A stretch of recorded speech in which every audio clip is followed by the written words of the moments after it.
Last Sunday, nag-worship kami sa Cagayan.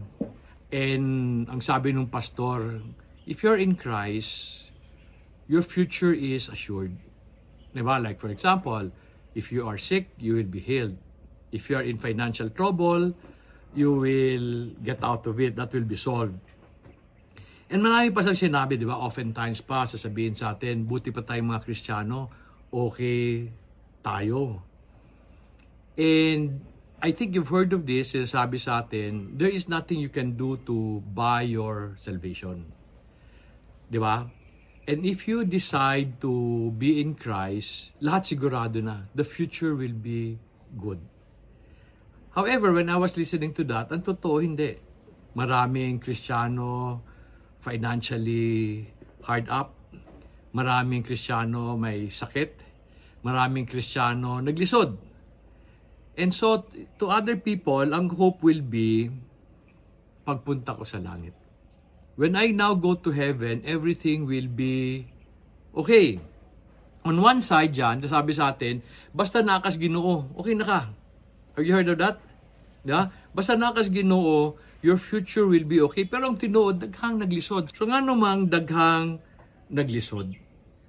I felt bothered when I was listening to that kasi alam ko, ang totoo, ang dami-daming may sakit, okay? Daming may utang. I remember going to a big church in Manila.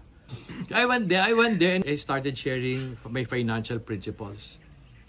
And one of the elder came to me and sabi niya, alam mo, totoo yung sabi mo, Dong. Ako, I'm in business for a long time. Grabe utang namin. So how can this be? You're an elder in a church. You're following the Lord. Daming problema. Gusto ko sana i-share sa inyo yung aking perspective. When you are in Christ, ba, will the future be assured? Will your illnesses be healed? Will your financial problem be solved? Lahat ba maganda when you are in Christ? Anong tingin nyo? Kasi yun ang sabi sa simbahan eh. Sa simbahan ganon, when you're in Christ, you don't have to worry about anything because God will provide. Kayo ba? Has God provided everything you need? Minsan. Minsan hindi. Di ba? Has God healed all your diseases? Minsan. So before I share with you my observation and opinion, this will be very short. Ano tingin nyo? Doon sa sinabi sa simbahan na when you're in Christ, everything will be okay. All you need is Christ. Narinig nyo na yan? All you need is Christ. Okay na lahat. Yung mga prayers na hindi sinagot ni God, yung mga sakit na hindi niya inayos, bakit yun? And yet, that's a promise, di ba? Every time I go to church, yun ang parati kong naririnig. All you need is Christ. Hindi ba pwede we have a better life talaga? Can't it not be good? So pag pangit yung buhay dito, what will the church say in heaven? When we go to heaven, things will be good. You may be suffering today, pero in heaven, ang tanong ko, hindi ba pwede magsimula ngayon? Bakit hindi nagsisimula ngayon? Kung may promise, because you have to understand, the promise Jesus gave is for this lifetime.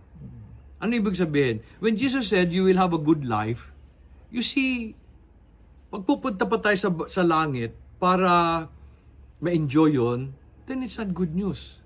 Parang I often tell people, if I tell you that you won 50 million pesos in Lotto, will that be good news? Good news, di ba? But if I tell you, you can only spend it after 50 years. Okay. Is that good news? All of a sudden, hindi na. Bakit? Paano pag namatay ka? Wala mo sinabing hindi ka mamamatay. All of a sudden, it's not good news. Di ba? Kasi hindi ka sigurado kung may enjoy mo eh. Pag sinabi naman sa atin sa langit, pagpunta mo sa langit, mag-enjoy ka, paano naman ako dito?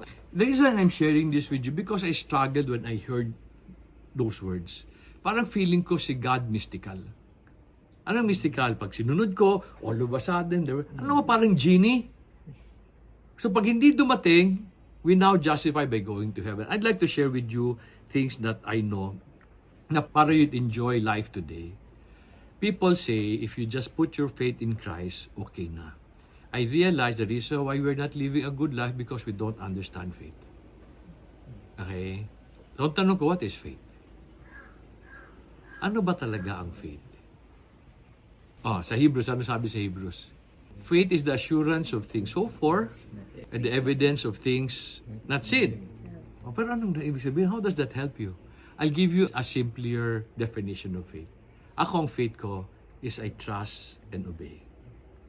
To me, that's the simplest, di ba? I trust and then I obey. Can you turn your Bibles to Ephesians chapter 2, verse 8? For by grace you have been saved through faith, and this is not your own doing. It is a gift of God, not a result of works, so that no one may boast. Di ba sabi niya, wala kang pwedeng gawin to earn salvation. Sabi niya, it is by faith that you have been saved. So wala kang kailangan gawin. Tama? Does faith end there? Kasi merong verse 10. Ano sabi ng verse 10? Verse 10, for we are His workmanship created in Christ Jesus for good works, which God prepared beforehand that we should walk in them. I need you to understand this. Wala kang pwedeng gawin to receive salvation. That's trusting. Pero dapat meron kang gawin to prove that you are saved. Naintindihan yan? I now trust, but then I obey. Without obedience, there is no faith. Naintindihan yan? The reason why people struggle, sabi ni John, you insist on what you want. You insist on what you want, hindi naman yun ang sinabi ni God sa inyo. Iba pinapagawa niya. Like for example, today, no, I struggle with this idea. Daming Kristiyanong tamad. And then they pray to the Lord. Daming Kristiyanong mahirap. Like for example, why are you in financial trouble? You're a Christian, why are you in financial trouble? Because you borrowed money that you cannot pay kasi sabi mo, baka i-bless ako ni God. And then they start a company saying, I dedicate this to the Lord. There you started with a debt. Dapat you start only with what you have. Diba? So you are telling God, sige Lord, tataya ako. Pero wala naman sinabi si God, tumaya ka. Sabi ni God, magtrabaho ka. So the reason why we struggle is because we miss that part of faith, which is I obey the ways of the Lord. A good life can be lived out here. If you trust, but then you must obey. And basically, yun naman ang team ng Similya, no? We show people that in order to live a good life, hindi pwedeng trusting lang. You need to obey. Hindi pwedeng knowing lang. This is something also I've learned. Is it possible to serve the Lord and not know the Lord? Kasi marami nagsiserve sa simbahan, ha? Ulitin ko tanong, is it possible to serve the Lord and not know the Lord? Posible ba yan? Sa inyo hindi, no? Uy, sa Bible, ganon. Do you know that Samuel was serving the Lord and that Bible said he did not know the Lord? So, nung tinawag ni God si Samuel, hindi niya nakilala. Kasi wala naman siyang relationship kay God, eh. And as a Judges, you also see that. People were serving the Lord and yet they do not know the Lord. Bakit? They did not follow the Lord, eh. It is possible that you can be a Christian and not know the Lord kasi you did not obey. The reason why many people struggle is because we don't do the obedience part. Di ba, sa binasa niyo Ephesians 2:8, it is by grace that you have been saved through faith. You trust. But you are God's workmanship, created for good works. Supposing hindi mo ginawa yung verse 10, are you a Christian? No. Hindi mo kinumpleto, hindi mo ginawa yung pinapagawa niya sa'yo.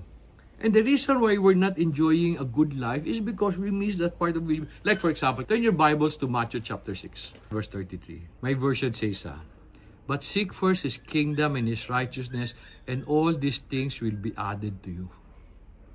Kailan daw i-add dito? Kailan i-add dito? In heaven? Di ba, if all these things will be added to heaven, anong klase naman tong good news na to?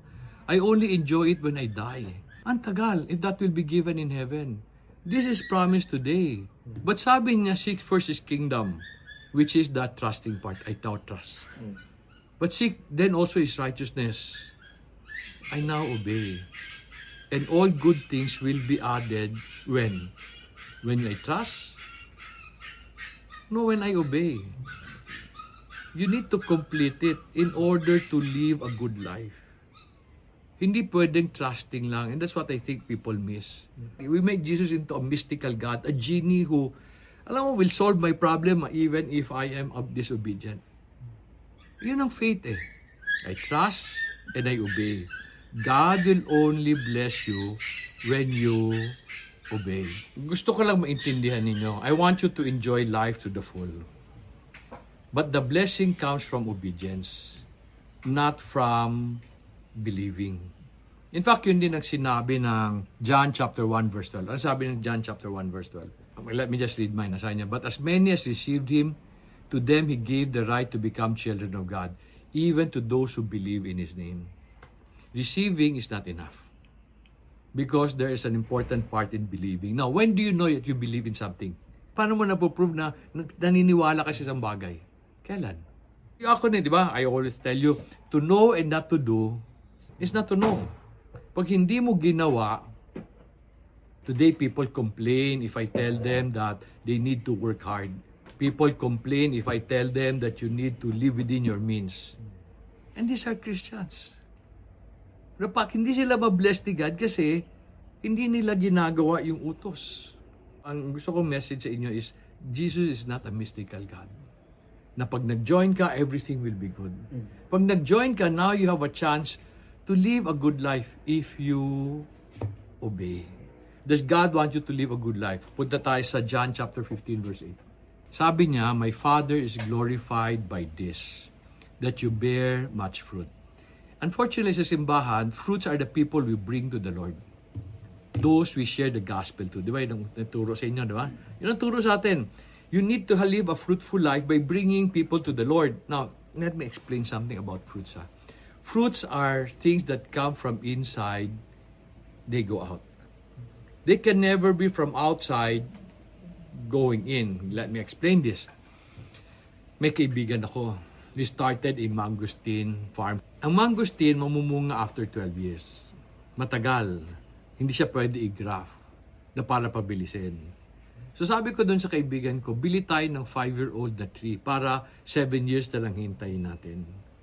So we did. We bought 400 mangosteen plants. Tinanim namin. After 2 years, sabi niya sa akin, tawag siya, sabi niya, Dong, may naimbitahan ako mga kaibigan para mag-fruit picking sa mangosteen. Sabi ko, yung mangosteen mo, 7 years old pa lang. So, paano yun doon? Nakapag-imbita na ako. So sabi ko sa kanya, ganito gawin natin, pare. Bibili ako ng mangosteen sa palengke, iti-tape natin doon sa tanim. Para pwede sila mag-fruit picking. Pwede ba yun? Fruits are things that come from inside, they go out. What are the fruits Jesus is talking about? The fruit of the Spirit, love, joy, peace, patience, goodness, the fruit of your lips, the good things you say, the fruit of your labor, the fruit of righteousness. Sabi ni Jesus, my Father is glorified by this. When all these things come out from you, they come out from obedience. It's a proof to be my disciple. You don't go to heaven because you've shared to a lot of people. You've shared to a lot of people. You brought 1,000 people to the Lord sa mga naugali mo. Will you go to heaven? Nagnakaw ka, hindi ka nagbayad ng utang, nanloko ka. Will you go to heaven? Walang silbi, di ba? Pero you don't bring anybody to the Lord. Pero you've lived a good life. Di ba, you've lived a simple life. Ako, I live a simple life. Today, I get the chance to talk to people. This is my gospel I share to people. But I basically live a simple life. A life of obedience. Then God opened opportunities for me to share to you, to many people. But that's His way. But my desire was not to bring a lot of people to the Lord. My desire was to obey. So I enjoyed a good life. Now, God's allowing me to speak to a lot of people. Parang kayo, you came, you opened doors for us to share the gospel. Our gospel is, there's a better way of living life and doing business. And that's with the Lord. So yun yung gusto kong i-message sa inyo. Jesus is not a mystical God. He is not a genie who will fix all your problem only because you follow Him. When you trust in Him and then you obey Him, and then He starts to bless. Like for example, last ko, I shared this in my talk. Can you go to Genesis chapter 26? We will read, kala mo na, verse 1 to 6 lang. Sabi ng Genesis 1:26, "Now there was a famine in the land besides a previous famine that had occurred in the days of Abraham. So Isaac went to Gerar, to Abimelech, king of the Philistines. The Lord appeared to him and said, 'Do not go down to Egypt. Stay in the land which I shall tell to you. Sojourn in that land, and I will be with you and bless you. For to you and to your descendants I will give all this land. And I will establish the oath which I swore to your father Abraham. I will multiply your descendants as the stars of heaven, and will give your descendants all this land. And by your descendants all the nations of the earth shall be blessed.'" Verse 5. "Because Abraham obeyed me and kept my charge, my commandments, and my statutes, and my laws. So Isaac lived in Gerar." There was a famine in the land. Lahat ng tao pumunta ng Egypt to be saved. Sabi ni God kay Isaac, "You stay."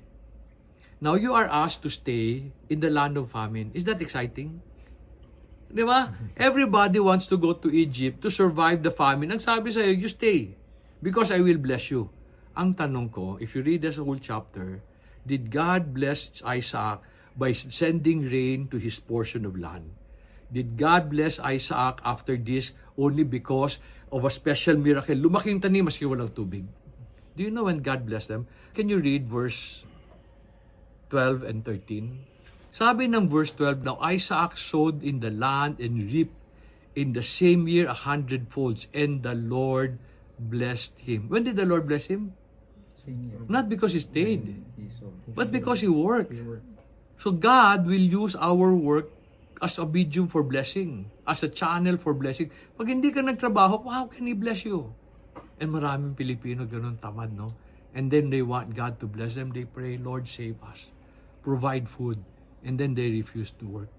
Yet because Isaac worked, sabi ng verse 13, "And the man became rich and continued to grow richer until he became very wealthy, and the Philistine envied him." Yung native envied him. Bakit? Yung mga native hindi nagtrabaho eh. Siya yumaman eh. Pero ang tanong, importante, when did God bless him? Isaac trusted the Lord by staying. But Isaac obeyed the Lord by working. Nung kinumpleto niya, the Lord blessed. Jesus is not a mystical God. He's not a genie. However, He is a God who wants to bless you. He has given us instruction how we can receive that blessing. You trust and then you obey.